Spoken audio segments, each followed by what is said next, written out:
Good morning everyone.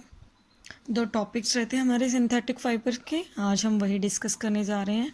Polyester. Polyester एक most common synthetic fibre है। हम बहुत सारी ऐसी चीज़ें हैं, चाहे वो प्लास्टिक की बॉटल्स हो या फिर बहुत सारी बोट्स हैं, शिप्स हैं, उनमें इन सब का इस्तेमाल होता है, या कपड़े भी पहनते हैं हम, इसके बहुत सारे क्लोथ्स बनते हैं, और कन्वेयर बेल्ट्स में, मशीनों में इनका इस्तेमाल किया जाता है। देखो, पॉलिएस्टर की कुछ टाइप्स इन्होंने बताया हुआ है, टेरेलिन, डैक्रॉन, टेरीन, ये सभी पॉलिएस्टर फाइबर्स हैं। पॉलिएस्टर जो है, इसका नाम इंडिकेट कर रहा है ये पेट्रोलियम प्रोडक्ट है, यानी पेट्रोल से बनने वाले जितने भी उत्पाद हैं उन्हीं के द्वारा इनको तैयार किया जाता है। अब इसकी कुछ प्रॉपर्टीज़ है, बहुत ज़्यादा स्ट्रॉन्ग है। जो इससे फैब्रिक बनता है वो बहुत लंबे समय तक चलता है। ऑब्वियसली बात है, स्ट्रॉन्ग है तो इतना जल्दी नुकसान उसको नहीं होता है। बहुत कम पानी एब्जॉर्ब करता है। रिंकल रेजिस्टेंस है, यानी इसके ऊपर किसी भी तरीके के रिंकल नहीं पड़ते हैं, झुर्रियाँ नहीं पड़ती हैं, ऐसा नहीं, आपको उसको प्रेस करना पड़ता है। ठीक है। पॉलिएस्टर के कपड़े, जैसे हम लोग नाइट सूट वगैरह डालते हैं, या फिर बहुत से ऐसे स्विम सूट्स वगैरह हैं जिनको इनके द्वारा बनाया जाता है, क्योंकि इनमें प्रेस नहीं करना पड़ता, क्रीज नहीं पड़ती किसी भी तरीके की। तो इसलिए हम इसको साड़ी बनाने के लिए, ड्रेस मटेरियल बनाने के लिए, पर्दे बनाने के लिए, या फिर हम टेरिलिन को कॉटन के साथ मिला के एक नया प्रोडक्ट बना सकते हैं, टेरिकॉट, या वूल के साथ मिला के टेरी वूल बना सकते हैं, फाइबर बनाने में काम आता है। क्लोथ्स को ब्लेंड कर कर हम इसको कंफर्टेबली वेयर कर सकते हैं किसी भी मौसम में। सेल बोट्स में इस्तेमाल होता है इनका। पर्दा लगा होता है। वाटर होजेस, जो फायर फाइटर्स होते हैं, यानी जो अगर आग लग जाती है तो हम बुलाते हैं फायर फाइटर्स को, तो वो जिन पाइप का इस्तेमाल करते हैं वो वाटर होसेस भी पॉलिएस्टर के बने होते हैं। कन्वेयर बेल्ट्स, जैसे अगर आप एयरपोर्ट की तरफ गए हो तो वहाँ पे कन्वेयर बेल्ट्स होती हैं जिस पे आप अपना लगेज रख देते हैं, और वो क्या है, पास ऑन होके आगे जाता है, तो वो क्लैरिफाई करते जाते हैं कि आपके लगेज में क्या क्या प्रोडक्ट्स हैं, तो वो उसे कन्वेयर बेल्ट कहा जाता है। Next is acrylic. अब हम एक्राइलिक के बारे में पढ़ रहे हैं। देखो, एक्राइलिक में क्या है, सिमिलर है, ये भी वूल की तरह स्वेटर, शॉल और ब्लैंकेट और कारपेट्स बनाए जाते हैं इससे। ये लेकिन हमें वूल से सस्ता पड़ता है, बहुत ही चीपर है, इसलिए इसका ज़्यादा इस्तेमाल किया जाता है।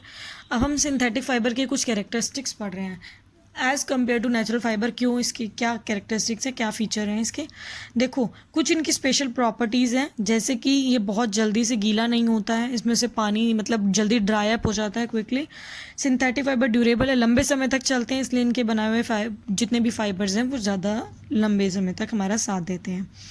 वेरी फाइन, मतलब पतले, बारीक से बारीक थिकनेस हम इसकी बना सकते हैं जितनी रखना चाहिए। इसकी वजह से इसका जो वजन है वो बहुत ज़्यादा हल्का होता है।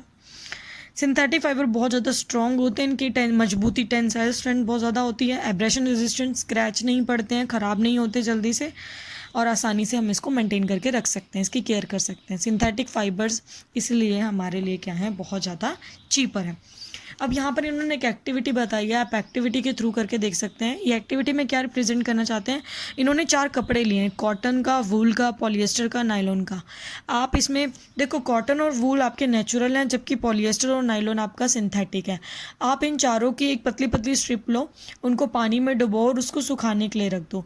आप वहाँ पर ये देखेंगे कि कौन सा जल्दी सूखता है और किस में पानी क्या है लंबे समय तक रहता है। तो इससे यहाँ से हमें इनके क्वालिटी के बारे में पता चलेगा। तो अब हम देख रहे हैं कि इसके एडवांटेजेस क्या हैं। हम सिंथेटिक फाइबर से कपड़े एक्चुअली में बनाते हैं क्या हैं, तो इनकी कुछ ना कुछ एडवांटेजेस और डिसएडवांटेजेस भी होंगी। तो एडवांटेजेस क्या हैं, ये श्रिंक नहीं होते हैं बिल्कुल भी, दे आर क्विक ड्राइंग, जल्दी सूख जाते हैं, और इनको प्रेस की ज़रूरत नहीं होती, या तो बहुत कम प्रेस की ज़रूरत होती है। लास्ट लॉन्गर, लंबे समय तक चलते हैं, और आसानी से हम इसे वॉश करके पहन सकते हैं। डिसएडवांटेजेस क्या है, ये ज़्यादा पानी नहीं सोखते, इसका मतलब ये हमारा पसीना भी नहीं सोखेंगे, तो हॉट और ह्यूमिड डे पे इनको पहनना बहुत ज़्यादा डिफ़िकल्ट हो जाता है, और बहुत ज़्यादा अनकंफर्टेबल भी हो सकते हैं इनको पहनना। ये बहुत जल्दी मेल्ट हो जाते हैं, बर्न हो जाते हैं, अगर आग की पकड़ में आ जाए। अगर मान लो आप दिवाली के समय में नायलॉन क्लोथ्स पहनते हैं, अगर छोटी सी भी चिंगारी लगी तो आपके कपड़ों में आग लग सकती है। On burning, shrink forming beads which stick to the skin, कई बार ये जलकर छोटे छोटे से टुकड़े बना लेते हैं जो हमारी स्किन से भी चिपक जाते हैं। ये जो है वो नॉन बायोडिग्रेडेबल है, यानी जैसे कॉटन और वूल है, अगर ये मिट्टी में लंबे समय तक दबे रहें तो डिग्रेड हो जाएंगे, लेकिन ये नहीं टूटते हैं, जिसकी वजह से ये ज़्यादा पॉल्यूशन करने का काम करते हैं, सॉइल पॉल्यूशन इनसे ज़्यादा होती है।